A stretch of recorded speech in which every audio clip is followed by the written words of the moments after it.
Good morning. ఎలా ఉన్నారు? బాగున్నారు? నేను చాలా బాగున్నాను అబ్బా. ఈరోజు టిఫిన్ ఏం చేద్దాం అనుకున్నాను. ఫస్ట్ చపాతీ చేద్దాం అనుకున్నాను, క్యాన్సిల్ అయింది. తర్వాత పూరి చేద్దామని అది కూడా గమ్ముగా అయిపోయాను. తర్వాత ఉప్మాకి పిండి రవ్వ ఉందని ఉప్మా చేసేద్దామని ఈజీగా అయిపోద్దని డిసైడ్ అయ్యాను. దాని దగ్గర నంచుకొని ఏం దబ్బా అని ఆలోచించాను. పచ్చిమిరపకాయలు, టమోటాలు, అల్లం వేసి చట్నీ చేశాను. ఈ చట్నీకి ఉప్మాకి కాంబినేషన్ అద్దరిపోద్దబ్బా.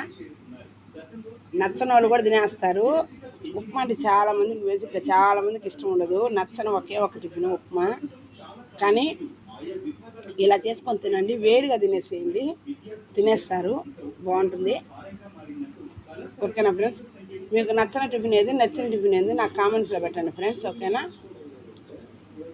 ఓకే ఫ్రెండ్స్, టిఫిన్లు తిన్నారా? నా నా వీడియోస్ మీకు నచ్చినట్టయితే లైక్ చేసి, షేర్ చేసి, సబ్స్క్రైబ్ చేసుకోండి అబ్బా.